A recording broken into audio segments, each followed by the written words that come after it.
হজরতুল আল্লাম শহীদ মরহুম আল্লামা দেলোয়ার হোসেন সাঈদী রহিমাহুল্লাহ ওনার স্মৃতি বিজড়িত আজকের এই ঐতিহাসিক প্যারেড ময়দানের তাফসিরুল কোরআনের প্রোগ্রামে সব আছে। স্টেজ আছে, শ্রোতা আছে, প্যান্ডেল আছে, মিডিয়া কাভারেজ আছে, কিন্তু আমাদের কলিজার টুকটাটা আমাদের মাঝে নাই।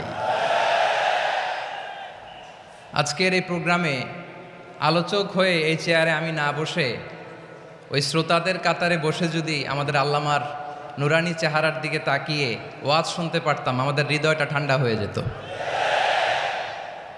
আমাদের তৃষ্ণার্ত হৃদয় শান্ত হতো। সব আজকে আছে, কি যেন নাই, ঠিক কিনা বলেন? আল্লাহ তাআলা প্রতি 100 বছরে একজন মুজাদ্দিদ পাঠায়, প্রতি 100 বছরে একজন মুজাদ্দিদ, যিনি সমাজকে সংস্কার করেন।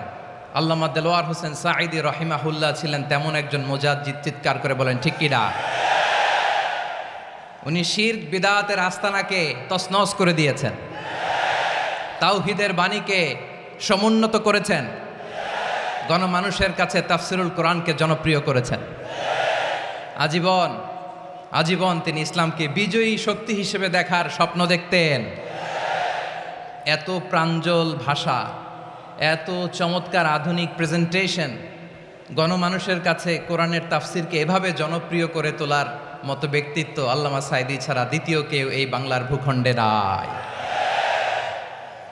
এই যে তাফসিরুল কোরআন, এই যে টার্মিনোলজি, এই টার্মটাই উনি আসলে জনপ্রিয় করেছেন। আমরা আগে জানতাম না যে এভাবে তাফসির করা যায়, এভাবে scientific indications of the Holi কোরআনকে মানুষের কাছে পেশ করা যায়, এভাবে এত জীবন ঘনিষ্ঠ করে, এত ইন্টারেক্টিভ করে কোরআনের কথাগুলো মানুষের কাছে উপস্থাপন করা যায়। উনি অন্যায়ের বিরুদ্ধে সবসময় সোচ্চার ছিলেন, প্রতিবাদী কণ্ঠস্বর ছিলেন। ওনার আলোচনা শুনলে দেহের রক্ত টকবক করে ফুটতে থাকতো। আল্লাহু আকবার, আল্লাহু আকবার, আল্লাহু আকবার। He was a strong mouthpiece of Islamic revivalism. Islamic জাগরণের স্ট্রং মাউথপিস ছিলেন আল্লামা সাঈদী রাহিমাহুল্লাহ। অনেক দোয়া পেয়েছেন, আমরা পড়েছি, এমন জীবন তুমি করিবে গঠন, মরণে হাসিবে তুমি, কাঁদিবে ভুবন। গোটা বিশ্বকে তিনি কাঁদিয়েছেন। আল্লামা যখন ইন্তেকাল করলেন, আমি তখন মালয়েশিয়া থেকে যুক্তরাষ্ট্রে একটা কনফারেন্সে যোগ দিতে যাচ্ছি, কাতার এয়ারলাইন্সে। মালয়েশিয়া থেকে দোহাতে নামলাম। দোহায় যখন আমার ট্রানজিট, তখন শুনতে পেলাম যে আল্লামা বিদায় নিয়েছেন। সোশ্যাল মিডিয়ায় শুনে বিশ্বাস করতে পারলাম না। মুহূর্তের মধ্যেই মাসুদ সাঈদী ভাইকে মেসেজ করলাম, উনি কোনো উত্তর দিতে পারলেন না। মাসুদ ভাইয়ের সাথে যখন কোলাকুলি করি, আমাদের শামীম ভাইয়ের সাথে যখন কোলাকুলি করি, মনে হচ্ছে আল্লামা সাঈদীর ঘ্রাণ পাই। শরীরটা লিটারালি কাঁপছিল, নিজেকে মানাতে পারছিলাম না, বিশ্বাস করতে পারছিলাম যে আসলে আল্লামা বিদায় নিয়েছেন। ইন দ্য মিন টাইম আমার সেকেন্ড ফ্লাইট দোহা টু নিউ ইয়র্ক, 12 ঘন্টার ফ্লাইটে উঠলাম। ইন্টারনেট থেকে বিচ্ছিন্ন হলাম। নামার পরে শুনলাম আল্লাহু আকবার, যেখানে ওনাকে কবরস্থ করার কথা ছিল সেখানেও কবর দিতে দেয়া হয় নাই। ছবিগুলো দেখতে লাগলাম, হাসিমাখা মুখ, হাসিমাখা নিথর দেহটা, মরণে হাসিবে তুমি, কাঁদিবে ভুবন। From east to west, from north to south, the entire globe, গোটা বিশ্ব ওনার জন্য কেঁদেছে, গোটা বিশ্ব কেঁদেছে। কাবার গিলাফ ধরে ধরে মানুষ চিৎকার করেছে। এর চেয়ে শ্রেষ্ঠ মৃত্যুকার হতে পারে? আমাদের আল্লামার আর কি পাওয়ার ছিল বলেন? আর কি পাওয়ার ছিল? কুল্লু নাফসিন যায়িকাতুল মাউত, যারাই দুনিয়াতে আসবে তারা ইন্তেকাল করবে, এটা আমরা মেনে নেই, এটা আমরা জানি। কিন্তু অবাক করা বিষয় হচ্ছে, আমরা আজও জানি না আমাদের আল্লামার মৃত্যু কি স্বাভাবিক হয়েছে নাকি এটা পরিকল্পিত মেডিকেল কিলিং ছিল। এটা যে পরিকল্পিত মেডিকেল কিলিং ছিল, এটা ধারণা করার পেছনে অনেক কারণ আছে। তিনি আধিপত্যবাদের বিরুদ্ধে সোচ্চার ছিলেন, ফ্যাসিবাদের বিরুদ্ধে সোচ্চার ছিলেন, রাজনৈতিক প্রতিহিংসার শিকার ছিলেন। এজন্য এটা মেডিকেল কিলিং হতে পারে এ ধারণা আমরা করতেই পারি। আওয়াজ করে বলেন ঠিক কিনা? যেই সময়টা আমরা কাটাচ্ছি, এত সুন্দর সময় বাংলাদেশ আর পাবে না। আমাদের জন্মের পর থেকে এরকম চমৎকার সময় আমরা পাই নাই। এটাই আসল সময়। আমরা ইন্টারিম গভর্নমেন্টের কাছে দাবি জানাই, উচ্চতর তদন্ত কমিটি করে এটা কি হত্যাকাণ্ড ছিল নাকি স্বাভাবিক মৃত্যু ছিল, এই রিপোর্ট গণমানুষের কাছে প্রচার করে জানাতে হবে। এই দাবির সাথে কি সবাই আপনারা একমত? কারা কারা একমত হাত তুলে দেখান।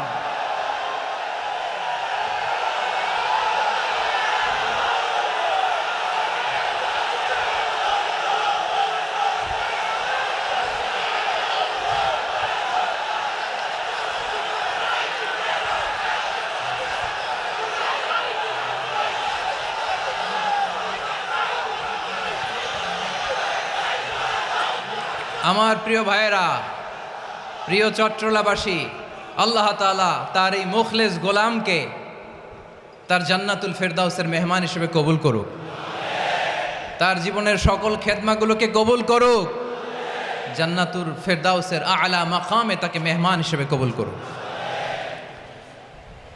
আল্লামা শহীদ দেলোয়ার হোসেন সাঈদী রাহিমাহুল্লাহ, উনি ছাড়াও এই ঐতিহাসিক ময়দানে কথা বলেছেন আল্লামা লুৎফুর রহমান রাহিমাহুল্লাহ, চলে গিয়েছেন আমাদেরকে ছেড়ে। তিনি বলতেন, ইনশাল্লাহ মিজান আবার আসবে। হুজুর আমি তো আসলাম, আপনি তো আমাদেরকে ছেড়ে চলে গেলেন। আল্লাহ আকবার, আল্লাহ আকবার, আল্লাহ আকবার। গলায় কোনো সুর ছিল না, সুর দিয়ে কথা বলতেন না, কিন্তু এত চমৎকার শব্দের বুনন, এত চমৎকার প্রেজেন্টেশন, এত চমৎকারভাবে ঐতিহাসিক বর্ণনাগুলো তিনি উপস্থাপন করতেন। মন্ত্রমুগ্ধ হয়ে আমরা আল্লামা লুৎফুর রহমানের কথা শুনেছি। আমরা হযরতুল আল্লাহ লুৎফুর রহমান রাহিমাহুল্লাহর জন্য এই বিশাল ময়দান থেকে দোয়া করছি, আল্লাহ তাআলা তুমি তোমার এই খাদেমকে জান্নাতের মেহমান হিসেবে কবুল করে নাও। আরও অনেক আল্লামারা এখানে কথা বলেছেন, বিশেষ করে বাইতুল শরফের মরহুম পীর সাহেব হুজুর থেকে শুরু করে আরও যারা যারা তারকাতুল্য ওলামায়ে কেরাম এই চট্টগ্রামের ময়দানে কথা বলেছেন, আলো ছড়িয়েছেন। আমরা এই লক্ষ লক্ষ তাওহীদি জনতাকে নিয়ে তাদের জন্য দোয়া করছি, আল্লাহ তাআলা ওনাদের জীবনের সকল ভুল ত্রুটি ক্ষমা করে দিয়ে তাদেরকে জান্নাতুল ফেরদাউসের মেহমান বানিয়ে নিক। আমরা এই ঐতিহাসিক প্যারেড ময়দানের প্রোগ্রাম থেকে স্মরণ করতে চাই 24-এর ছাত্র নাগরিক অভ্যুত্থানে আমার যে সমস্ত ছাত্র নাগরিক ভাইয়েরা দেহের তাজা রক্ত বিলিয়ে দিয়ে নতুন বাংলাদেশ আমাদেরকে উপহার দিয়েছে। বিশেষ করে আপনাদের এই চট্টগ্রামের শহীদ ফয়সাল, শহীদ ওয়াসিম সহ সকল শহীদকে আল্লাহ তাআলা কবুল করুক, আমরা সবাই পড়ি আমিন। প্রিয় ভাইয়েরা, আমি নগণ্য একজন কোরআনের ছাত্র, এত বিশাল মঞ্চে এত বড় প্ল্যাটফর্মে কথা বলা আমার জন্য সাজে না। তারপরও আমাদের মুরব্বীরা আমাদের ডানে বায়ে বসে আছেন, ওনাদের আদেশক্রমে, ওনাদের অনুমতিক্রমে কিছু কথা আজকের এই ঐতিহাসিক প্রোগ্রামে আপনাদের সামনে উপস্থাপন করার চেষ্টা করব। ওমা তৌফিক ইল্লা বিল্লাহ। প্রিয় ভাইয়েরা, 5 দিন ব্যাপী এই তাফসিরুল কোরআনের প্রোগ্রামে অনেক ওলামা হযরত কথা বলেছেন। যারা কোরআন সুন্নাহ থেকে আমাদেরকে কোরআনের কথাগুলো শোনালেন, আমরা যেন সেগুলো আমল করতে পারি, আল্লাহ আমাদেরকে তৌফিক দান করুক। শুরুতে আমাদের নিয়তটাকে খালেস করে নেওয়া দরকার। এই যে গ্যাদারিং, এই যে হিউজ শোডাউন, এগুলো যদি আমাদের নিজেদেরকে পরিবর্তন না করে তাহলে এতে কোনো লাভ নাই। জোরে বলেন ঠিক কিনা? এই প্রোগ্রাম যদি আমাদের জীবনকে পরিবর্তন করে, আমাদের চিন্তার ডিএনএকে চেঞ্জ করে দেয়, তাহলেই চট্টগ্রামের প্যারেড ময়দান সার্থক। আসুন আমরা চিন্তাকে খালেস করে নেই। আমরা সবাই নিয়ত করি যে যতটুকু কথা আমরা কোরআনের আলোকে শুনবো, আমলের নিয়তে শুনবো ইনশাআল্লাহ। বলেন সবাই। আপনারা সবাই ঠিকঠাক আছেন তো? কখন আসছেন আপনারা? সবাই আসছেন কখন?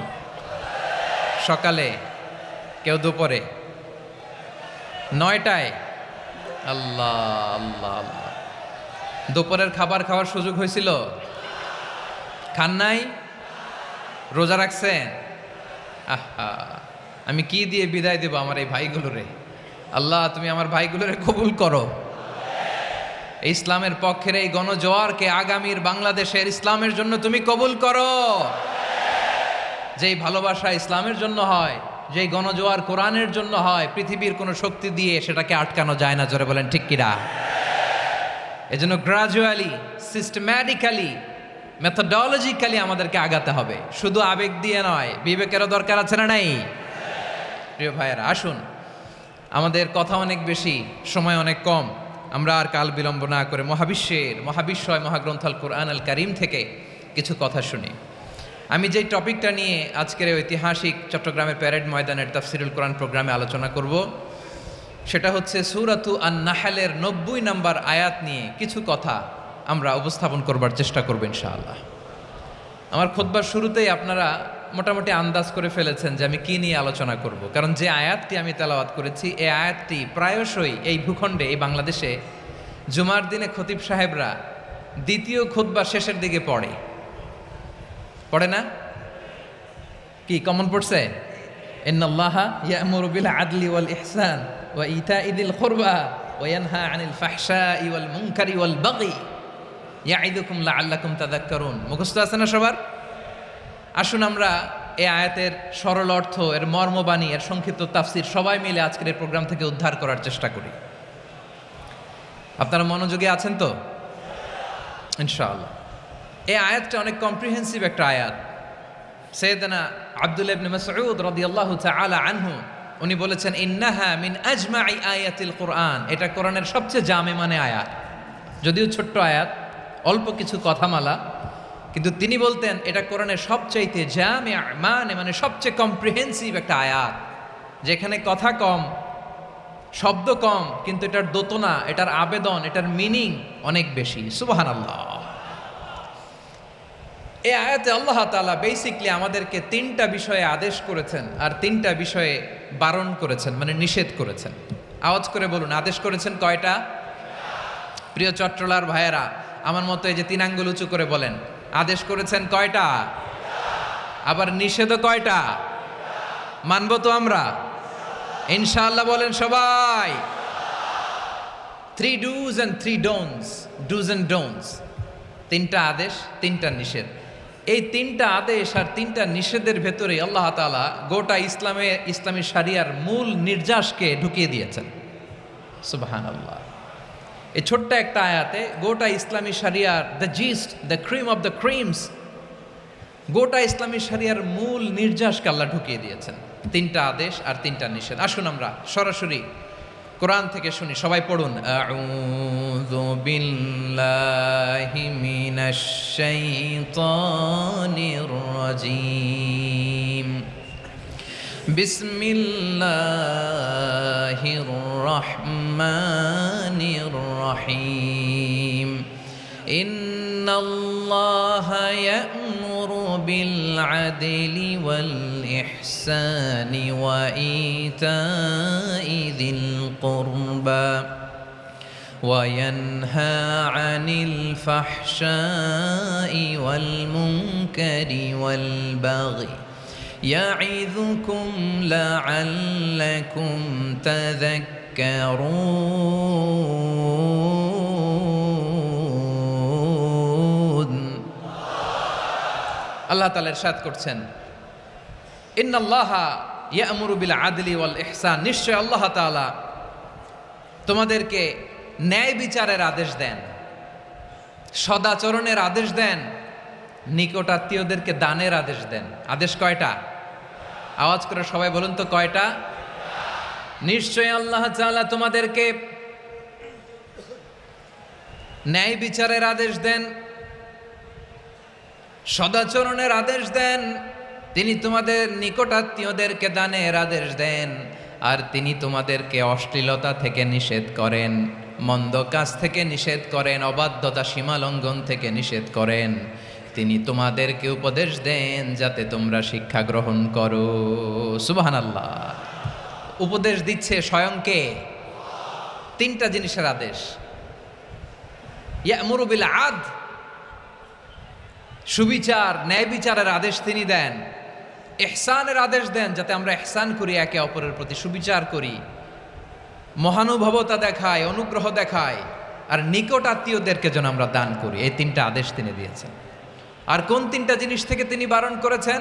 অশ্লীলতা, ফাহশা, মুনকার, মানে সব মন্দ আর অসৎ কাজ, এগুলো থেকে তিনি আমাদেরকে বারণ করেন। ওয়াল বাগি, অবাধ্যতা, সীমা লঙ্ঘন, এই 3টা কাজ থেকে তিনি আমাদেরকে বারণ করেন। তিনি আমাদেরকে উপদেশ দেন, স্বয়ং আল্লাহ তাআলা আমাদেরকে উপদেশ দেন যাতে করে আমরা শিক্ষা গ্রহণ করি। সুবহানাল্লাহ পড়ে।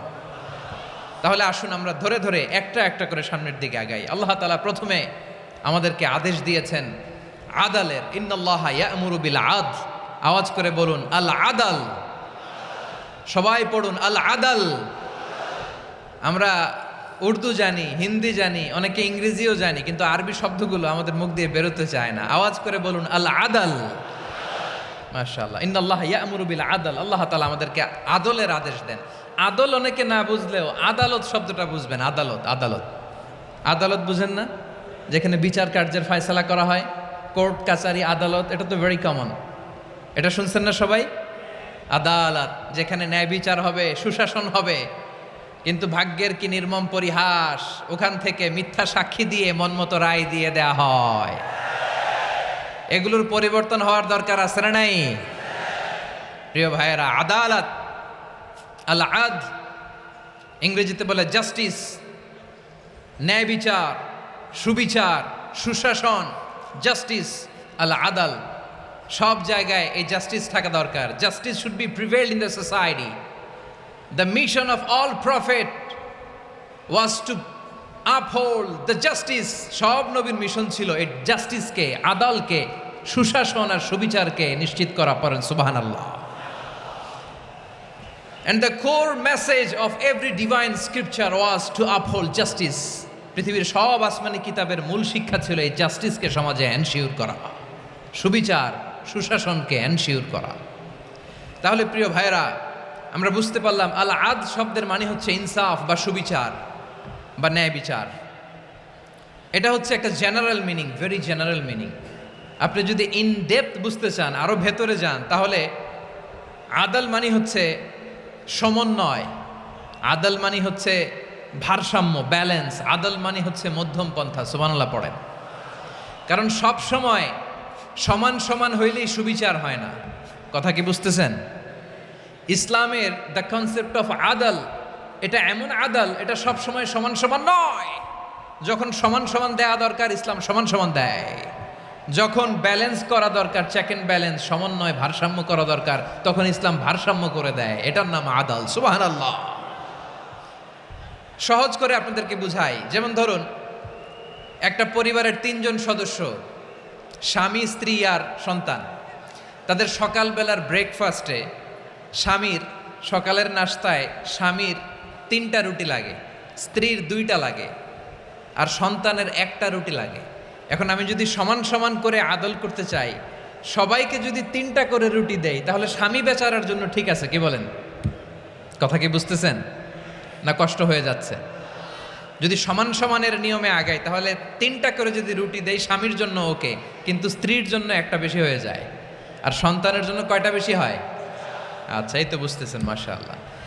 আচ্ছা, 2টা করে যদি সবাই রে দেয় সমান সমান নীতিতে, তাহলে স্ত্রীর জন্য, স্ত্রী বেচারির জন্য ঠিক আছে, কিন্তু স্বামীর কয়টা কম পড়ে? আর সন্তানের বেশি হয়ে যায় কয়টা? আচ্ছা, সমান সমান নীতিতে সবাইকে যদি সকালের নাস্তার জন্য 1টা করে রুটি দেই, সন্তানের জন্য ঠিক আছে, কিন্তু স্ত্রী বেচারির কম পড়ে কয়টা? স্বামীর কম পড়ে কয়টা? 2টা। কথা কি বুঝতেছেন? আর আমি যদি স্বামীকে দেই 3টা, স্ত্রীকে দেই 2টা, আর সন্তানকে দেই 1টা, তাহলে কারো অপচয় হবে না। যার যতটুকু দরকার ঠিক ততটুকুই কাজে লাগবে। চিল্লায় বলেন ঠিক কিনা? এটাই হচ্ছে ইসলামের আদাল, যেখানে যার যতটুকু দরকার তাকে সেখানে ঠিক ততটুকু দিয়ে দেওয়ার নামই হচ্ছে আদাল। চিল্লায় পড়েন আল্লাহু আকবার। রব্বুল আলামিন বলেন, ইউসিকুমুল্লাহু ফি আওলাদিকুম লিযযাকারি মিসলু হাযযিল উনসায়াইন। আল্লাহ তোমাদেরকে ওসিয়ত করেন, তোমাদেরকে আদেশ দেন, উত্তরাধিকার সম্পদ যখন বন্টন হবে, ছেলেরা যতটুকু পাবে, মেয়ে পাবে তার অর্ধেক। সুবহানাল্লাহ বলেন। দেখেন, ছেলে যদ্দূর, মেয়ে অর্ধেক, ছেলে ডবল পাবে। আপাত দৃষ্টিতে মনে হয় এখানে অবিচার হয়েছে, কিন্তু আসলে কি অবিচার হয়েছে? আপনি বিয়ের ক্ষেত্রে যান, ওইখানে আবার ছেলে মোহরানা দেয়, মেয়ে সেখানে মোহরানা পায়। তাহলে চেক এন্ড ব্যালেন্স, ভারসাম্য, ব্যালেন্স, মধ্যম পন্থা এখানে আছে না নাই? এটাই হচ্ছে ইসলামের আদল। আল্লাহ তাআলা এই আদলের আদেশ দিয়েছেন, সুবিচার, ন্যায় বিচার, সুশাসন এবং ভারসাম্যের আদেশ দিয়েছেন। প্রিয় ভাইয়েরা, একটি শান্তিময় সমাজ, একটা সমৃদ্ধ সমাজ, একটা মানবিক সমাজ যদি আমরা পেতে চাই, এই আয়াতের মধ্যে যতগুলো পয়েন্ট আছে সবগুলোর বাস্তবায়ন লাগবে। কথা বুঝতে পেরেছেন? বলেন, আওয়াজ করে বলেন, আমরা একটা শান্তির সমাজ চাই কি চাই না? আমরা একটা সমৃদ্ধ বাংলাদেশ চাই কি চাই না? আমরা একটা মানবিক বাংলাদেশ চাই কি চাই না? এই আয়াতে আল্লাহ তাআলা একটা মানবিক সমাজের রূপরেখা টেনেছেন। তার প্রথম কথা হচ্ছে ইন্নাল্লাহা ইয়ামুরু বিল আদল। আল্লাহ তাআলা তোমাদেরকে আদলের নির্দেশনা দেয়, সুবিচার সুশাসনের নির্দেশনা দেয়। যে সমাজে আদল থাকে না সে সমাজে জুলুম মানুষের ঘাড়ে চেপে বসে। আদলের বিপরীত হচ্ছে জুলুম। আদলের বিপরীত কি? জুলুম বা জাউর, অত্যাচার, অবিচার, বৈষম্য। এই যে বৈষম্য বিরোধী ছাত্র আন্দোলন কমন পড়ছে? এই যে একজন সমন্বয়ক তো দেখা করলো আমার সাথে। জুলুম মানে হচ্ছে বৈষম্য। বৈষম্যের স্থান ইসলামে নাই, অবিচারের স্থান ইসলামে নাই, জুলুমের স্থান ইসলামে নাই। আল্লাহ তাআলা বলেন যে আমি জুলুমকে নিজের জন্য হারাম করেছি এবং তোমাদের জন্য হারাম করেছি।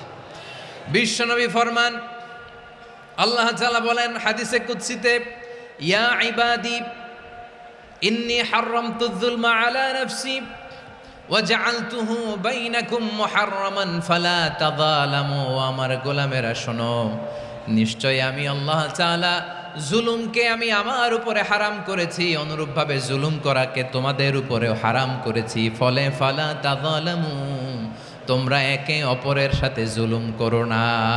নির্দেশনাটা কার?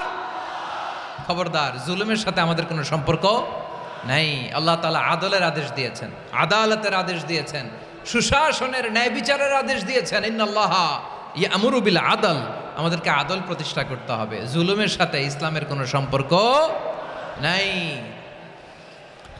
আল্লাহ তাআলা জালিমদের জন্য কঠিন শাস্তি প্রস্তুত করে রেখেছেন। যারা এই আদলকে ভুলুণ্ঠিত, কখন রাত কিচ্ছু জানে না, কখন দিন কখন রাত কিছু জানে না, বছরের পর বছর কেটে গিয়েছে।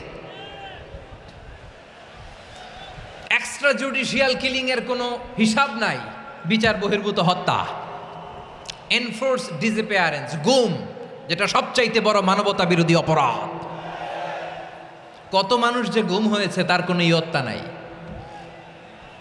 যেই ফ্যামিলির সদস্য গুম হয়েছে তারা কি ওই লোকটার জন্য মাগফিরাতের দোয়া করবে নাকি সুস্বাস্থ্যের দোয়া করবে তারা নিজেরাও জানতো না, কারণ জানে না ও বেঁচে আছে না মরে গেছে।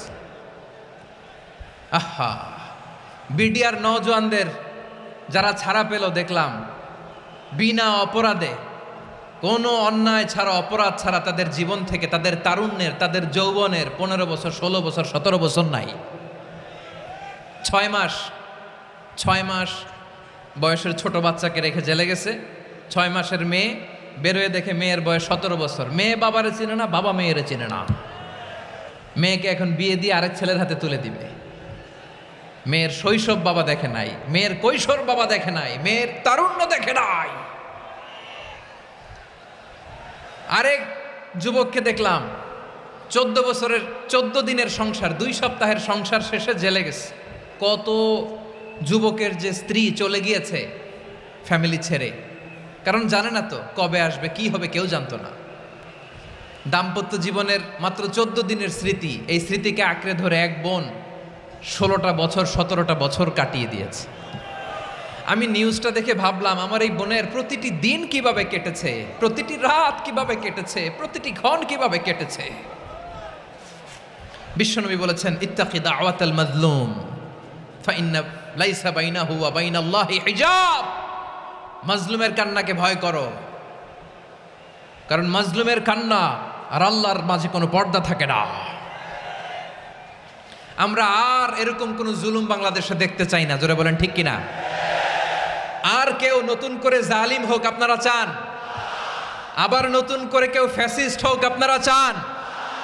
এক দল আরেক দলকে নিশ্চিহ্ন করার রাজনীতিতে মেতে উঠুক এটা আপনারা চান? আমরা বাংলাদেশকে আদল দিয়ে সাজাতে চাই। আমরা এই 56,000 বর্গ মাইলের প্রতিটা ইঞ্চি মাটিকে কোরআনের আইন দিয়ে সাজাতে চাই। রাজি আছেন আপনারা? কারা কারা রাজি দেখান হাত তুলে আল্লাহকে।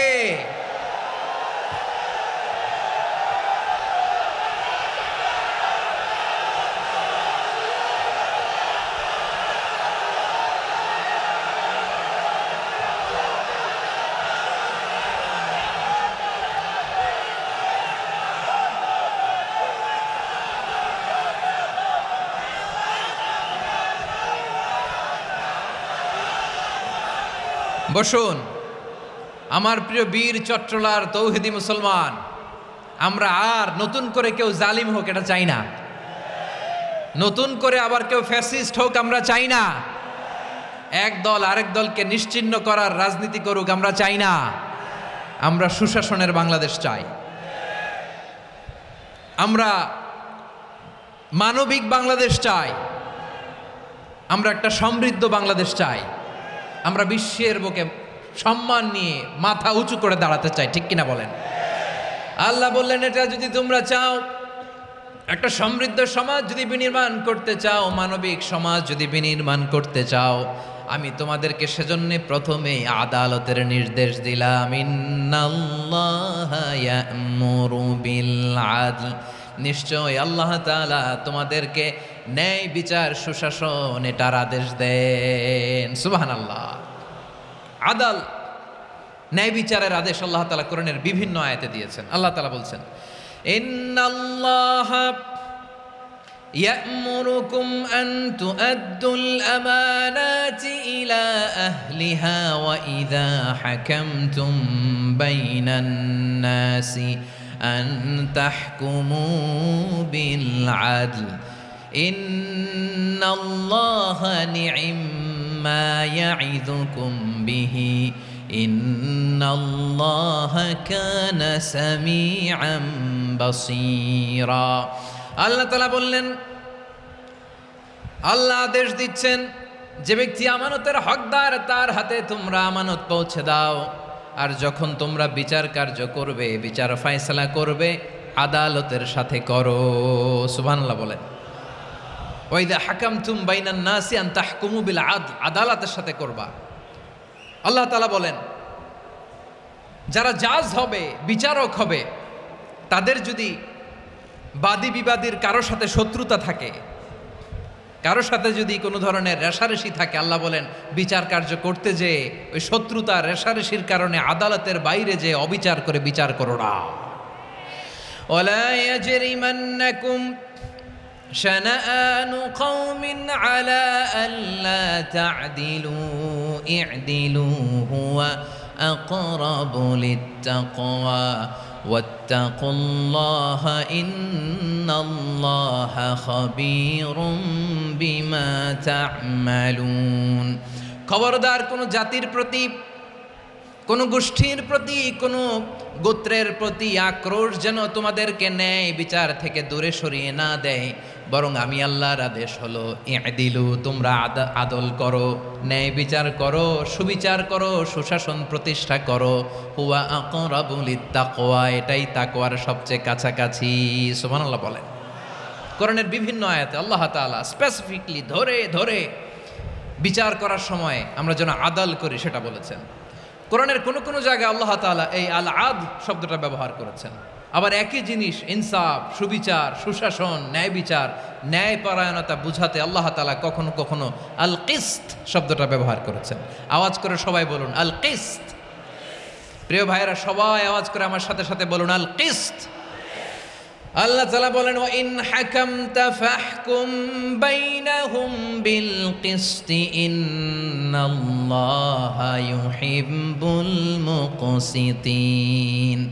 যখন তুমি বিচার করবে, বিশ্বনবীকে উদ্দেশ্য করে অ্যাড্রেস করে বললেন, নবী হ্যাঁ, ইহুদিরা কোনো বিষয়ে মীমাংসার জন্য যদি আপনার দরবারে আসে, যদি বিচার করতে হয়, খবরদার অবিচার করবেন না, ফয়সালা যেটা করবেন কিসতের সাথে করবেন, ন্যায় পরায়ণতার সাথে করবেন, কারণ ইন্নাল্লাহা ইউহিব্বুল মুকসিতিন, নিশ্চয় আল্লাহ রাব্বুল ইজ্জাত ন্যায় পরায়ণশীলদেরকে বড্ড ভালোবাসেন। সুবহানাল্লাহ বলেন। ন্যায় পরায়ণ লোকদেরকে আল্লাহ তাআলা বড্ড ভালোবাসেন। অন্য আয়াতে আল্লাহ তাআলা বলছেন, وَنَضَعُ الْمَوَازِينَ الْقِسْطَ لِيَوْمِ الْقِيَامَةِ فَلَا تُظْلَمُ نَفْسٌ شَيْئًا। আমি কিয়ামতের দিন ন্যায় পরায়ণতার মানদণ্ড স্থাপন করব, যেটাকে আমরা মিজানের পাল্লা বলি। আল্লাহ বলেন, ন্যায় বিচারের মানদণ্ড কিয়ামতের ময়দানে আমি আল্লাহ স্থাপন করব। সেদিন কারো প্রতি বিন্দু পরিমাণ, এক চুল পরিমাণ অবিচার করা হবে না, কোনো অবিচার করা হবে না। সেদিন সুশাসন হবে, সুবিচার হবে, ন্যায় পরায়ণতার সাথে বিচার হবে। আওয়াজ করে পড়েন আল্লাহু আকবার। তাহলে প্রিয় ভাইরা, যে তিনটি বিষয়ে আল্লাহ তাআলা আমাদেরকে আদেশ দিয়েছেন, তার প্রথমটা হচ্ছে আদালত, ইনসাফ, সুবিচার, ন্যায় বিচার। এটা আমরা চাই কি চাই না? বিশ্বনবী ন্যায় বিচার, ন্যায় পরায়ণতা, সুশাসন প্রতিষ্ঠিত করেন কি করেন নাই? আপনারা বিশ্বনবীর সিরাত যারা পড়েছেন, আপনি দেখবেন বিশ্বনবীর সিরাতের পরতে পরতে, বাঁকে বাঁকে, সিরাতের বাঁকে বাঁকে এই আদালতের নমুনা মেলে। সুবহানাল্লাহ বলেন। ছোট্ট একটা নমুনা রাসূল সাল্লাল্লাহু আলাইহি ওয়াসাল্লামের আসসিরা আল আতরা থেকে ছোট্ট একটা নমুনা আপনাদের খেদমতে এখানে উপস্থাপন করি। বিশ্বনবী সাল্লাল্লাহু আলাইহি ওয়াসাল্লাম মক্কা বিজয় করলেন ৮ম হিজরিতে। মক্কা বিজয় শেষে তিনি কয়েক সপ্তাহ মক্কাতে অবস্থান করলেন। ইন দ্য মিন টাইম মক্কার একটা ভেরি প্রেস্টিজিয়াস অ্যান্ড ডিগনিফাইড ফ্যামিলির নারী চুরিতে ধরা পড়ল। কিসে ধরা পড়ল? সবাই বলেন কিসে? আমাদের সমাজে আসেনি এটা? আছে? ছোট না বড়? হ্যাঁ, হিসাব করে শেষ করা যায় না। ৩.৫ লাখ কোটি টাকা নাই উন্নয়ন প্রকল্পের নামে। উন্নয়ন প্রকল্পের নামে ৩.৫ লাখ কোটি টাকা নাই। ৩.৫ লাখ কোটি টাকা লিখতে পারবেন আপনি? এক টানে লিখতে পারবেন? বুঝতেছেন কত বড় সংখ্যা? হ্যাঁ, বনু মাখজুমিয়া গোত্রের এক নারী মক্কায় চুরিতে ধরা পড়ল। বলেন তো চুরি করলে বিধান কি? কি কাটতে হবে? চুরির বিধান হলো হাত কেটে দাও। তাও সেটা গোপনে নয়, প্রকাশ্যে জনসম্মুখে হাত কেটে দাও। বনু মাখজুমিয়া গোত্রের নারী যখন চুরিতে ধরা পড়ল, সাহাবারা চিন্তায় পড়ে গেলেন। সবেমাত্র মক্কার লোকেরা কালিমা পড়ে মুসলমান হয়েছে, ইসলামের আইন কানুন তেমন জানে না, ইসলামী শরিয়ার সাথে বেশি পরিচিত নয়। এখন যদি বিশ্বনবী চুরির যেই বিধান এটা যদি কায়েম করে হাত যদি কেটে দেয়, না জানি মক্কার লোকেরা আবার বিগড়ে যায়, না জানি মক্কার লোকেরা আবার মুরতাদ হয়ে যায়, না জানি মক্কার লোকেরা ইসলাম থেকে দূরে সরে যায়। চলো চলো, সাহাবীরা মিলে পরামর্শ করলেন, চলো বিশ্বনবীর কাছে যে বলি, ও নবী, শুধু কেবলমাত্র একমাত্র এই নারীর জন্য চুরির হাত কাটার বিধানটা আপনি একটু থামিয়ে দেন। চুরির হাত কাটার যে বিধান এইখানে একটু রহিত করে দেন, বাকিগুলা কইরেন মদিনাতে যে চলবে, কিন্তু মক্কায় এবারের জন্য মাফ করে দেন। কিন্তু কে বলবে? এই যে পরামর্শ, সাজেশন, এটা কে দিবে বিশ্বনবীর কাছে? সাহাবারা চিন্তায় পড়ে গেলেন। আল্লাহর নবীর সামনে দাঁড়িয়ে আল্লাহর দেয়া হুদুদ, আল্লাহর দেয়া বিধান থামিয়ে দেওয়া, মাফ করে দেওয়া, এই কথা বিশ্বনবীর সামনে বলার সাহস তো কেউ রাখে না। কেউ কেউ বলল, বিশ্বনবীর পালক পুত্র যায়েদ বিন হারেসার সন্তান উসামারে বিশ্বনবী নাতির মতো আদর করে, বড্ড বেশি ভালোবাসে উসামারে। এজন্য সাহাবারা উসামাকে বলতো হিব্বু রাসূলিল্লাহ, বিশ্বনবীর ভালোবাসা। কি বলতো? সাহাবীরা বললেন, বিশ্বনবীর ভালোবাসা হিব্বু রাসূলিল্লাহ, উসামারে পাঠাও। উসামারে বিশ্বনবী নাতির মতো স্নেহ করে, মায়া করে, ভালোবাসে। আমরা পারবো না, উসামা পারবে।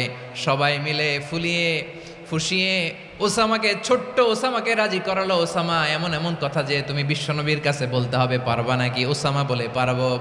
সাইয়েদনা ওসামা রাদিয়াল্লাহু তাআলা আনহু তরুণ সাহাবী বিশ্বনবীর কাছে গেলেন, যে বললেন, নবী, বনু মাখজুমিয়া গোত্রের এক নারী চুরিতে ধরা পড়েছে, এবারের জন্য কি এই মহিলাটারে মাফ করে দিলে হয় না? এবারের জন্য একটু ক্ষমা করা যায় না নবী? বিশ্বনবী বলেন, আতাশফাউ ফি হাদ্দিম মিন হুদুদিল্লাহ, তোমার এত বড় সাহস উসামা, তুমি আল্লাহর হাত, আল্লাহর দেয়া বিধান, এটার ব্যাপারে সুপারিশ করতে এসেছো? তোমরা কি জানো তোমাদের আগে যত কওম, যত গোত্র, যত জনপদ ধ্বংস হয়েছে তার কারণ ছিল তাদের মধ্যে গরিবরা অন্যায় করলে তারা বিচার করত, আর ধনীরা অন্যায় করলে তারা মাফ করে দিত। খবরদার! ওয়া আইমুল্লাহ লাউ আন্না ফাতিমাতা বিনতি মুহাম্মাদিন সারাকাত লাকাতা মুহাম্মাদুন ইয়াদাহা। বিশ্বনবী বললেন, ওরে ওসামা, বানু মাখজুমিয়ার ওই প্রেস্টিজিয়াস এন্ড ডিগনিফাইড ফ্যামিলির মেয়ে তো দূর কি বাত, অনেক দূরের কথা। জেনে রেখো ওসামা, আমার কলিজার টুকরা নয়নের পুটুলি ফাতেমাও যদি মক্কার জমিনে আজকে এই চুরির দায়ে ধরা পড়তো, আমি বিশ্বনবী মুহাম্মাদুর রাসূলুল্লাহ ধরে ফাতেমার ডান হাতটা কেটে দিতে এক বিলম্ব দেরি করতাম না। ইন্নাল্লাহা ইয়া'মুরু বিল আদল আমাদেরকে জাস্টিস শিখায়, পশ্চিমারা আমাদেরকে ইনসাফ শিখায়, আমাদেরকে সুশাসন শিখায়। আর ইনসাফ, সুশাসন, ন্যায় বিচার, সুবিচার, জাস্টিস কারে বলে বিশ্বনবীর বায়োগ্রাফি থেকে জেনে নাও। এই ছিল বিষ্ণু ঈসা ইসলামের আদালতের নমুনা। আপনি যদি সাইয়েদনা ওমরে ফারুকের জীবনের দিকে তাকান, এমন কঠোর, এমন বীর সেনানী ছিলেন। সাইয়েদনা ওমরে ফারুক যদি রাস্তার এই মাথা দিয়ে হাঁটা শুরু করতেন, শয়তান ওমরে ফারুককে দেখলে ওই রাস্তা রেখে দিয়ে অন্য রাস্তা দিয়ে হাঁটতো। সুবহানাল্লাহ। ওমরে ফারুক রাদিয়াল্লাহু তাআলা আনহু কি পার্সোনালিটি ছিল, কি পার্সোনালিটি। আমাদের এলাকায় ছোট বাচ্চারা রাতে ভাত খেতে চায় না, আমার মেয়েটাও খেতে চায় না। এই এটা দিব, ওইটা দিব, আজকে মাহফিলে আসার সময় বলে দিছে লিস্ট করে এটা এটা আনতে হবে। তো ছোট্ট বাচ্চাদের অনেক বায়না থাকে, ওরা রাতে খেতে চায় না। তো মায়েরা বিভিন্ন ভয় দেখায়, এই বাঘ আসবে, বাঘ আসবে খাও, এই ভূত আসবে, ভূত আসবে খাও। আপনারা কি বলেন চট্টগ্রামে? কি আসবে? হ্যাঁ, ভূত, ভূত, ভূত আসবে, বাঘ আসবে, খাও খাও খাও, তাড়াতাড়ি খাও। তো বাচ্চারা এগুলো শুনে ভয়ে খেতে শুরু করে।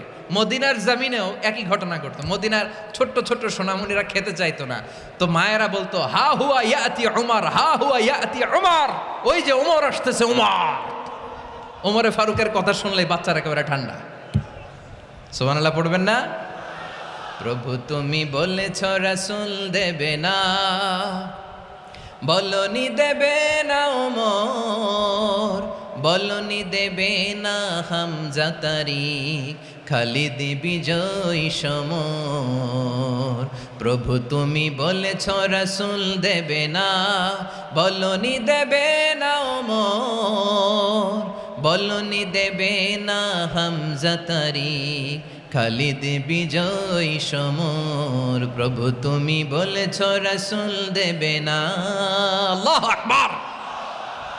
ওমরে ফারুক রাদিয়াল্লাহু তাআলা আনহু, ওনার কথা শুনলে গায়ের মধ্যে গুজবাম হয়, গায়ের পশমগুলো দাঁড়িয়ে যায়। সুবহানাল্লাহ বলেন।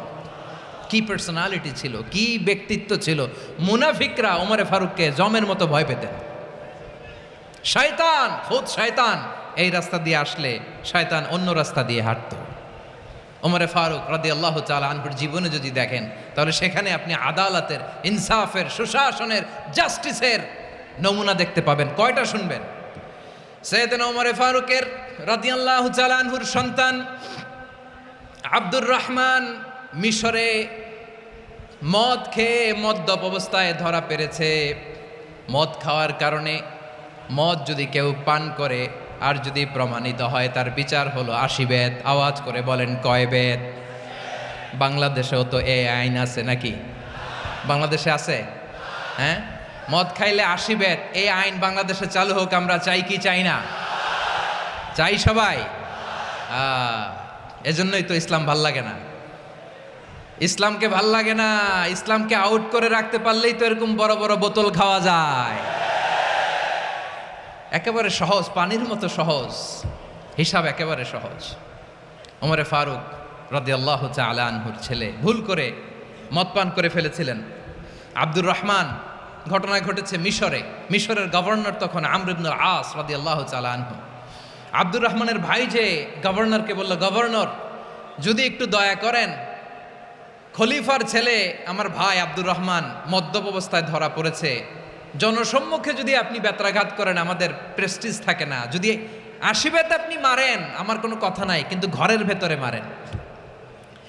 আব্দুর রহমানের ভাইয়ের সুপারিশ শুনে সাইয়েদনা আমর ইবনুল আস রাদিয়াল্লাহু তাআলা আনহু রাজি হয়ে গেলেন। ঘরের ভেতরে লোকচক্ষুর আড়ালে 80 বেত তিনি মানলেন। কিন্তু ঘটনাক্রমে এই কথা লুকিয়ে লুকিয়ে ঘরের ভেতরে 80 বেত মারার কথা সাইয়েদনা ওমর ফারুক মদিনা থেকে জানতে পারলেন। মদিনা থেকে তিনি ফরমান জারি করলেন, এই বিচার যেমনটি আমর ইবনুল আস আদায় করেছে, এটা প্রকৃতপক্ষে আদায় হয় নাই।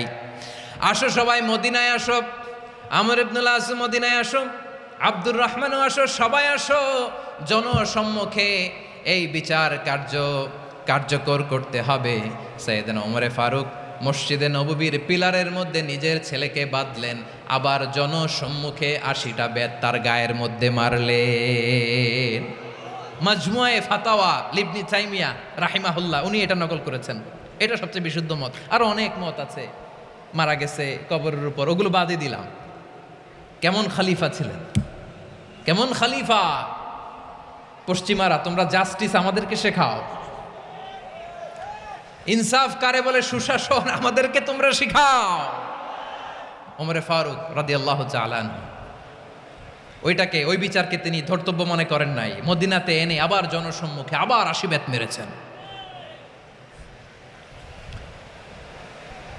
মিশরে ওমরে ফারুক রাদিয়াল্লাহু তাআলা আনহু আমর ইবনুল আসকে গভর্নর করে পাঠালেন। সেখানে আমর ইবনুল আসের ছেলে একটা প্রতিযোগিতায় রানার আপ হয়েছে। এক মিশরি সেখানে চ্যাম্পিয়ন হয়েছে। রানার আপ বুঝতে পেরেছেন তো? রানার আপ সেকেন্ড হয়েছে, এক মিশরি হয়েছে চ্যাম্পিয়ন প্রথম। কিন্তু গভর্নরের ছেলে ও জিততে পারে নাই। ও রাগে ওই মিশরির গায়ের মধ্যে কয়েকটা লাঠি দিয়ে বাড়ি মেরেছে। মিশরি যে মদিনাতে ওমরে ফারুকের কাছে বিচার দিলেন, আপনার গভর্নরের ছেলে অন্যায়ভাবে আমার গায়ে হাত তুলেছে। সাইয়েদনা ওমরে ফারুক আবার ফরমান জারি করলেন, আসো মদিনাতে আসো। মিশরীকে ডাকলেন। ওই মিশরের গভর্নর আমর ইবনুল আস রাদিয়াল্লাহু তাআলা আনহুকে ডাকলেন, তার ছেলেকেও ডাকলেন। সবাই বসে রইল। আমর ইবনুল আস রাদিয়াল্লাহু তাআলা আনহু মাথা নিচু করে বসে আছেন, লজ্জায় কাচুমাচু। হায় হায়, আজকে আমার ছেলের কারণে আমিরুল মুমিনিন খলিফাতুল মুসলিমিন ওমরে ফারুকের কাছে আমি জনসম্মুখে লজ্জিত হচ্ছি। সাইয়েদনা ওমরে ফারুক বললেন, এই নাও লাঠি, গভর্নরের ছেলে তোমার মাথার মধ্যে যতগুলো বাড়ি মেরেছে, আজকে জনসম্মুখে তুমি অতগুলা বাড়ি মারো। মিশরি বলে, থাক, আপনি যে ডেকে আনছেন সবার সামনে এটা বলছেন, এতেই আমি খুশি। আল্লাহু আকবার! আপনার মহানুভবতা দেখে আমি খুশি, আর অপমানের দরকার নাই। ওমরে ফারুক বলে, না, খবরদার, এই কথা মিশরি তুমি বলো না, মারো, যতগুলা বাড়ি মেরেছে মারো। বাধ্য হয়ে মিশরি আমর ইবনুল আসের সামনে ওনার কলিজার টুকরা সন্তানের মাথার মধ্যে বাড়ি মারতে আরম্ভ করলেন। ঠিক যতগুলা বাড়ি গভর্নরের ছেলে আমর ইবনুল আসের ছেলে মিশরির গায়ে মেরেছিল, মাথায় মেরেছিল, মিশরি গুনে গুনে ততটা মারলেন। এই দৃশ্য দেখে ওমরে ফারুক রেগে মেগে আগুন, রাগের চোটে রাগ সামলাতে না পেরে, আর নিজেকে সামলাতে না পেরে মিশরিরে বললেন, ছেলেরে মারা শেষ হয়ে গেলে এবার বাবার টাক মাথার মধ্যে কয়েকটা বাড়ি মার। রাগের চোটে, আউট অফ অ্যাঙ্গার, রাগের চোটে, যে আমার পাঠানো গভর্নর আমর ইবনুল আস তার ছেলেকে কেন আদব তারবিয়া কেন শিক্ষা দিতে পারে না। ছেলেরে মারা হইলে এবার আমর ইবনুল আসের মাথার মধ্যে দুইটা মারো। এটা রাগে বলেছেন, এটা শাস্তি হিসেবে না। সুবহানাল্লাহ পড়ে। তোমরা আমাদেরকে সুশাসন শিখাও, আমাদেরকে সুশাসন শিখাও। বিশ্বনবী বলেন, আদল এটা যেন তেন বিষয় না, এটা দিয়েই মানবিক সমাজ গড়তে হবে। আল্লাহ তাআলা কিয়ামতের কঠিন ময়দানে, যেদিন স্বামী স্ত্রীকে চিনবে না, স্ত্রী স্বামীকে দেখে পালিয়ে যাবে, বন্ধু বন্ধুরে চিনবে, দলের কর্মী তার নেতা চিনবে না, নেতা তার কর্মীরে চিনবে না, বন্ধু বন্ধুরে দেখে পালাবে। এই কঠিন মুহূর্তে সূর্যটা মাথার কাছে চলে আসবে, জমিনটা তামার জমিন হবে। আজকের জমিনের মতো নয়। মানুষ ঘর্মাক্ত, ক্লান্ত, শ্রান্ত মাথার মগজগুলো কানের ছিদ্র আর নাকের ছিদ্র দিয়ে বেয়ে বেয়ে পড়বে। বিশ্বনবী ফরমান, কিয়ামতের ওই কঠিন ময়দানে 7 শ্রেণীর ব্যক্তিকে রব্বুল আলামিন তার আরশের নিচে ছায়া দিবেন। তার মধ্যে প্রথম শ্রেণীর ব্যক্তি হলো ইমামুন আদিল। ইমামুন আদিল, ন্যায়পরায়ণ শাসক, যে ইনসাফের সাথে বিচার করে, যে জাস্টিস সমাজে সার্ভ করে, যে সুশাসন নিশ্চিত করে, ওই ইমামুন আদিল। আদিল শব্দটা বুঝছেন না? ইন্নাল্লাহা ইয়া'মুরু বিল আদল, পাইছেন? আদিল। 7 শ্রেণীর ব্যক্তিকে আল্লাহ তাআলা সুশীতল আরশের নিচে ছায়া দিবেন, যেদিন তার দেয়া ছায়া ছাড়া কোনো ছায়া থাকবে না। এর প্রথম হচ্ছে ইমামুন আদিল, ন্যায়পরায়ণ শাসক। চিল্লায় বলেন সুবহানাল্লাহ। আবার বিশ্বনবী বললেন, ইন্নাল মুকসিতিনা ইনদাল্লাহি আলা মানাবিরা মিন নূর আন ইয়ামিনির রহমান। কিয়ামতের দিন যারা ন্যায়পরায়ণ হিসেবে আল্লাহর সামনে দাঁড়াবে, কিয়ামতের দিন রব্বুল আলামিন তার আরশের ডান দিকে ওই ন্যায়পরায়ণ লোকদের জন্য আরশের ডান দিকে একটা নূরের মিম্বারে তাদেরকে বসার সুযোগ করে দিবে। আল্লাহর আরশের ডান দিকে ন্যায়পরায়ণ লোকদের জন্য আল্লাহ তাআলা নূরের মিম্বার বানাবে। চারটেখানে কথা মনে করেছেন? আল আদাল, জাস্টিস, ইন্নাল্লাহা ইয়া'মুরু বিল আদল। আল্লাহ তাআলা এই আদালতের নির্দেশনা দেয়, সুবিচার, সুশাসন। প্রিয় ভাইয়েরা, এটা আমরা বাংলাদেশে চাই কি চাই না? এই যে অরাজকতা, এই যে অন্যায়, এই যে জুলুম, এই যে ইনকনসিস্টেন্সি, সমাজের অসঙ্গতির প্রধান কারণ জাস্টিস নাই, সুবিচার নাই, সুশাসন নাই। শেষবারের মতো আওয়াজ করে বলেন তো, আমরা বাংলাদেশে আদল চাই কি চাই না? তাহলে প্রথম নির্দেশনা শেষ, আল্লাহ তাআলা তোমাদেরকে আদলের আদেশ দেন। এরপরে আল্লাহ বললেন, আমি তোমাদেরকে ইহসানের আদেশ দেই। ইন্নাল্লাহা ইয়া'মুরু বিল আদলি ওয়াল ইহসান। আমি তোমাদেরকে যেমনি আদলের নির্দেশনা দেই, তেমনি ভাবে তোমাদেরকে ইহসানের নির্দেশনা দেই। ইহসান, আওয়াজ করে সবাই বলেন তো ইহসান। সবাই বলেননি, সবাই বললে এতটুকু আওয়াজ হবে আমি বিশ্বাস করি না। আওয়াজ করে বলুন আল ইহসান। ইহসান মানে কারো প্রতি সফট হার্টেড হওয়া, মহানুভব হওয়া, অনুগ্রহ পরায়ণ হওয়া, অনুগ্রহশীল হওয়া, একে অপরের প্রতি দয়াদ্র হওয়া। একে অপরের প্রতি দয়াদ্র, অনুগ্রহশীল হওয়া ছাড়া মানবিক সমাজ কশিনকালেও গঠন করা সম্ভব না। প্রিয় ভাইয়েরা, সুন্দর আচরণ দিয়ে, ইহসান দিয়ে যা জয় করা যায়, নরম আচরণ দিয়ে যেটা অর্জন করা যায়, কঠোরতা দিয়ে সেটা পারা যায় না। বিষ্ণু ঈসা ইসলাম ইহসান দিয়ে, কোমল আচরণ দিয়ে, তার অনুগ্রহ দিয়ে তিনি অনেক কাফিরের হৃদয়কে জয় করে ফেলেছেন। সাইয়েদনা সুমামা ইবনে উসাল রাদিয়াল্লাহু তাআলা আনহুর কথা মনে পড়ে যায়। তিনি ছিলেন ইয়ামামার বাদশা। মদিনাতে বিশ্বনবীকে হত্যা করার নিয়তে এসেছিলেন। গোপনে গোপনে বিশ্বনবীকে হত্যা করে আবার ইয়ামামাতে তিনি ফিরে যাবেন। কিন্তু কি অবাক করা কাণ্ড, হত্যা করতে পারে নাই, সাহাবাদের হাতে তিনি ধরা পড়ে গেলেন। সাইয়েদনা সুমামা ইবনে উসাল রাদিয়াল্লাহু তাআলা আনহু হত্যার নিয়তে আসলেন, কিন্তু হত্যা করতে পারলেন না। সাহাবারা ওনাকে ধরে ফেললেন, ধরে মসজিদে নববীর পিলারের মধ্যে বেঁধে রাখলেন। সুমামা ইবনে উসাল, সিরাত থেকে শুনেন, সিরাত থেকে শোনাচ্ছি। রাদিয়াল্লাহু তাআলা আনহু ইয়ামামার অধিপতি ছিলেন। ইয়ামামা বিশ্বনবীকে হত্যার জন্য আসছেন, ধরা পড়ে গেছেন, এখন মসজিদে নববীতে বেঁধে রাখছে, তার মানে বন্দী।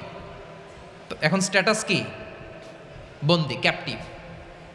তো বিষ্ণু ঈসা ইসলাম সাহাবাদেরকে বললেন, তার খোঁজ খবর নিও, সুমামা ইবনে উসালের খোঁজ খবর নিও। সাহাবার বলেন, ইয়া রাসূলুল্লাহ, আপনাকে হত্যা করতে এসেছে, তার তো কঠিন ক্যাপিটাল পানিশমেন্ট হওয়া দরকার, কঠিন শাস্তি হওয়া দরকার। বিশ্বনবী বললেন, না, আমি যেটা জানি তোমরা সেটা জানো না, তোমরা সুমামার সাথে ভালো আচরণ করো। বিশ্বনবী সুমামার কাছে গেলেন। প্রথম দিন যে তিনি কালেমার দাওয়াত দিলেন, ইমানের দাওয়াত দিলেন, ইসলামের দাওয়াত দিলেন, রিসালাতের দাওয়াত দিলেন, আখিরাতের দাওয়াত দিলেন। পরের দিন যে বিশ্বনবী সালাতের দাওয়াত দিলেন, যাকাতের দাওয়াত দিলেন, ইসলাম কি, কিভাবে, কেমন করে পালন করতে হয় চমৎকার আর্টিকুলেট করতে শুরু করলেন। তন্ময় হয়ে সুমামা ইবনে উসাল রাদিয়াল্লাহু তাআলা আনহু বিশ্বনবীর কথাগুলো শুনতে আরম্ভ করলো। একদিন নয়, 2 দিন নয়, টানা 3 দিন বিশ্বনবী সুমামার কাছে ইসলামকে প্রেজেন্ট করেছেন, উপস্থাপন করেছেন। আওয়াজ করে বলেন, কয় দিন? 3 দিন। 3 দিন মসজিদে নববীতে বাঁধা। আর সাহাবীদেরকে বললেন, তার খোঁজ খবর নিও, তোমরা যে রুটি বানাও এর মধ্যে সবচেয়ে ভালো আটার রুটিটা তারে দিও, সবচেয়ে রিফাইন্ড খেজুর, যেটা পিওর খেজুর, এটা তারে দিও। আর বিশ্বনবী নিজের উট থেকে দুধ দহন করে ওনার বাড়ির এক কর্মচারীকে বলেছেন, দুধ দহন করে সুমামার জন্য নিয়ে যেও। সুবহানাল্লাহ পড়বেন না? সবাই তো অবাক, ইয়ামামা থেকে আসছে নবীকে হত্যা করতে, বিশ্বনবী দেখে তারে জামাই আদর করে, তাকে মজার মজার খাবার দিও, দুধ দিও, আদর আপ্যায়ন করো। 1 দিন নয়, 2 দিন নয়, টানা 3 দিন বিশ্বনবী এভাবে সুমামার কাছে যেয়ে ইসলামকে প্রেজেন্ট করতে আরম্ভ করলেন, ইসলামকে উপস্থাপন করতে শুরু করলেন। আর তাকে চমৎকার এন্টারটেইনমেন্ট, আপ্যায়ন দিতে আরম্ভ করলেন। টানা 3 দিন যখন ইসলামের দ্য বিউটিজ অফ ইসলাম, ইসলামের সুমহান বাণী, সৌন্দর্য তার কাছে উপস্থাপন শেষ, তাকে আপ্যায়ন শেষ। বিশ্বনবী বললেন সাহাবেদেরকে, যাও এবার সুমামার হাতের পায়ের রশি দুটো খুলে দাও। তারা বললেন, ইয়া রাসূলুল্লাহ, কি বলেন আপনি? ও তো হত্যাকারী, সুযোগ পায় নাই, আপনারে মারতে পারে নাই, ছেড়ে দিলে আবার ও আপনার উপর তলোয়ার নিয়ে ঝাঁপিয়ে পড়বে। নবী, এই সিদ্ধান্ত আপনি নিতে যাবেন না। বিশ্বনবী বললেন, যেটা বলেছি সেটা করো, সুমামার রশিগুলো ছেড়ে দাও। সুমামার হাতে পায়ের রশিগুলো যে তোমরা খুলে দাও। সাহাবারা তর্ক জুড়ে দিলেন, লা ইয়া রাসূলুল্লাহ, এমনটা করবেন না, তো ভয়ঙ্কর ভয়ঙ্কর খুনি, কি জানি কি হয়ে যায়। বিশ্বনবী বললেন, না, তার হাতে পায়ের রশিগুলো খুলে দাও। সাহাবারা বিশ্বনবীর কথা মতো তার হাতে পায়ের রশিগুলো খুলে দিল। সুমামা মুহূর্তের মধ্যে মসজিদে নববী থেকে বের হয়ে ইয়ামামায় ফিরে না যে মসজিদে নববীর পাশে একটা খেজুর বাগান ছিল, সেখানে চলে গেলেন। সেখানে একটা ছোট্ট কুয়া ছিল, কুয়ার পানি দিয়ে তিনি গোসল করলেন। সুবহানাল্লাহ পড়েন। কুয়ার পানি দিয়ে গোসল করে মসজিদে নববীর সামনে এসে বিশ্বনবী এবং সাহাবাদের সামনে দাঁড়িয়ে সাব্বাবা উঁচু করে বললেন, আশহাদু আল্লা ইলাহা ইল্লাল্লাহ ওয়া আশহাদু আন্না মুহাম্মাদান আবদুহু ওয়া রাসূলুহু। আল্লাহু আকবার। আমি সাক্ষ্য দিচ্ছি আল্লাহ ছাড়া কোনো ইলাহ নাই, আর মুহাম্মদ আল্লাহ তাআলার প্রেরিত বান্দা এবং রাসূল। প্রিয় ভাইয়েরা, ইহসান দিয়ে যা জয় করা যায়, কঠোরতা দিয়ে সেটা কঠিনকালেও জয় করা যায় না। আওয়াজ করে বলেন ঠিক কি না? এবার সুমামা দাঁড়িয়ে বলে, ওগো নবী, আমি তো কালিমা পড়ে মুসলমান হয়ে গেলাম, এবার শোনেন, এই মুহূর্তের আগে আপনার চেহারার চাইতে নিকৃষ্ট কোনো চেহারা আমার কাছে ছিল না, কিন্তু শাহাদা পাঠ করার পরে আপনার চেহারার চাইতে উত্তম শ্রেষ্ঠ কোনো চেহারা আমার কাছে আর নাই। ও নবী, আজকের দিনের আগে ইসলাম ধর্মের চেয়ে নিকৃষ্ট অপছন্দনীয় কোনো ধর্ম আমার কাছে ছিল না, কিন্তু এই মুহূর্ত থেকে ইসলামের চেয়ে সেরা শ্রেষ্ঠ পছন্দনীয় কোনো ধর্ম আমার কাছে নাই। নবী গো, আজকের দিনের আগে মদিনার চাইতে অপছন্দনীয় নিকৃষ্ট কোনো শহর আমার কাছে ছিল না, কিন্তু এই মুহূর্তের পর থেকে মদিনার চাইতে কোনো শ্রেষ্ঠ শহর আমার জানা নাই। সে ছিল গমের বড় ডিলার, গম বেচত। কি বেচত? তার গম কিনে মক্কার লোকেরা রুটি খাইতো। সে ঘোষণা দিল, আজকে থেকে মক্কাবাসীদের জন্য সব গম আমি হারাম করে দিলাম, মক্কাবাসী এখন না খেয়ে মরে। সুবহানাল্লাহ পড়বেন না? মক্কাবাসী বিশ্বনবীর কাছে আসলেন, এসে বললেন, মুহাম্মদ, আমরা তো তোমার ভাই, তোমার চাচা, তোমার ভাতিজা, তোমার আত্মীয়, তুমি সুমামারে বলো সে যেন আবার গমের সাপ্লাই মক্কার জন্য অনুমতি দিয়ে দেয়। বিশ্বনবীর অনুমতি ক্রমে সুমামা আবার মক্কাতে গম পাঠাতে শুরু করলো। পড়েন সুবহানাল্লাহ। ইহসান, ইহসান দিয়ে আপনি যেটা জয় করতে পারবেন, you can win the heart of your enemies. ইহসান দিয়ে আপনি আপনার শত্রুর হৃদয়কে জয় করতে পারবেন। আওয়াজ করে বলেন ঠিক কি না? এজন্য আল্লাহ বললেন, ওয়া আনফিকু ফি সাবিলিল্লাহি ওয়া লা তুলকু বিআইদিকুম ইলাত তাহলুকা ওয়া আহসিনু ইন্নাল্লাহা ইউহিব্বুল মুহসিনিন। তোমরা আল্লাহর রাস্তায় দান করবে আর নিজেরা নিজেদেরকে ধ্বংসের হাতে ঠেলে দিও না। তোমরা একে অপরের প্রতি ইহসান করবে, কারণ ইহসানকারীদেরকে আল্লাহ বড্ড ভালোবাসেন। সুবহানাল্লাহ পড়েন। আবার সূরা রহমানে আল্লাহ বললেন, হাল জাযাউল ইহসানি ইল্লাল ইহসান ফাবিআইয়ি আলা, সবাই পড়েন, ফাবিআইয়ি আলাই রাব্বিকুমা তুকাযযিবান। ইহসানের প্রতিদান হিসেবে ইহসানি হয়। বিশ্বনবী সুমামার প্রতি যেমন ইহসান করেছেন, সুমামাও ঠিক তেমন ইহসান ফিরিয়ে দিয়েছে। ঠিক কিনা বলেন? তাহলে এক নম্বরে হচ্ছে আদ, ন্যায় বিচার। দুই নম্বরে সবাই বলেন ইহসান, সদাচরণ। ইহসান দুই ধরনের প্রিয় ভাইরা, ইহসান ফিল ইবাদা, ইহসান ফিল মুআমালা। ইহসান ফিল ইবাদা হচ্ছে একাগ্র অনুভবে ইবাদতে ডুব দেওয়া, এর নাম ইবাদতের ইহসান। সুবহানাল্লাহ পড়ে। বিশ্বনবী বলেন ইহসান মানে কি জানো নাকি? হাদিসে জিবরিলে সাইয়েদনা জিবরিল আলাইহিস সালাম বিশ্বনবীকে বললেন, আখবিরনি আনিল ইহসান। নবী আমাদেরকে বলেন ইহসান মানে কি? বিশ্বনবী বললেন, আনতা আবুদাল্লাহা কাআন্নাকা তারাহু ফাইন লাম তাকুন তারাহু ফাইন্নাহু ইয়ারাক। ইহসান মানে হলো এমন ভাবে তুমি আল্লাহর সামনে নিজেকে উজাড় করে ইবাদত করবে, তুমি ভাববে তুমি আল্লাহকে দেখতে পাচ্ছ, আর এটা যদি ভাবা তোমার জন্য কঠিন হয়ে যায়, অন্তত এতটুকু তুমি ভাববা যে আল্লাহ তোমাকে দেখতে পাচ্ছেন। ঠিক কিনা বলেন? ও আমার বীর চট্টলার ভাইয়েরা, কেউ যেটা দেখে না সেটা দেখে কে? এই বিশ্বাস হৃদয়ের মধ্যে আছে? নামাজে যখন দাঁড়ান এই ফিলিংসটা আনা যাবে?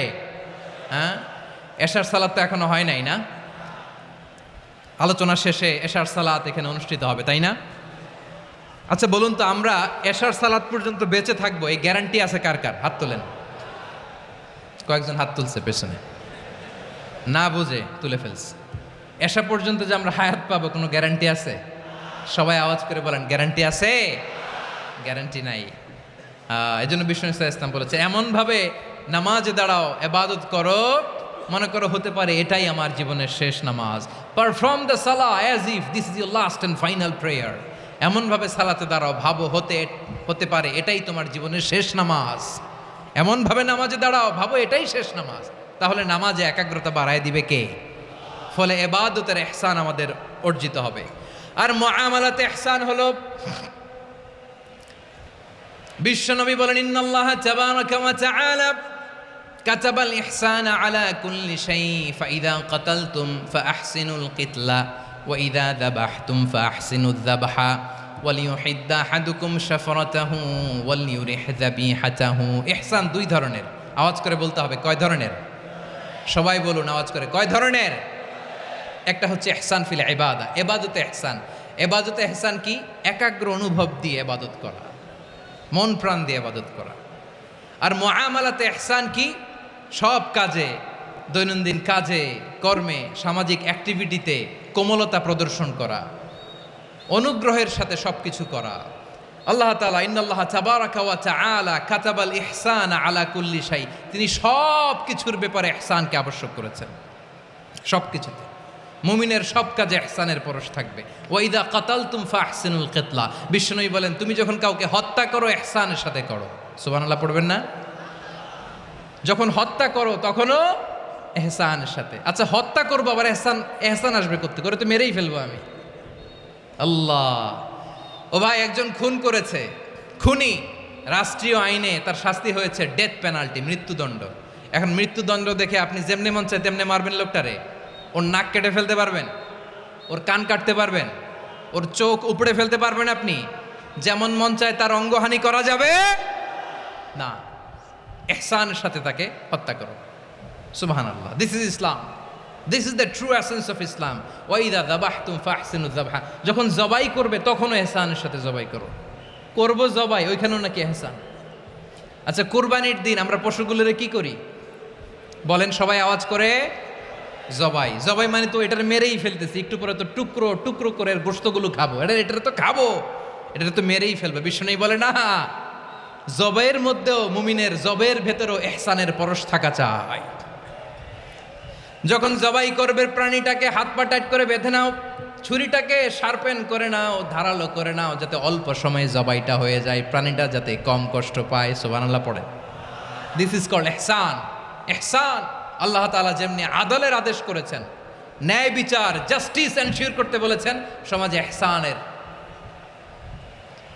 ব্যবহার, ইহসানের অনুশীলন তিনি করতে বলেছেন। এজন্য মুমিনের প্রতিটি কাজে, আমার চট্টগ্রামের ভাইয়েরা আমার দিকে তাকান, খেয়াল করে শুনুন, মুমিন জীবনের প্রতিটি কাজে ইহসানের পরশ থাকা চাই।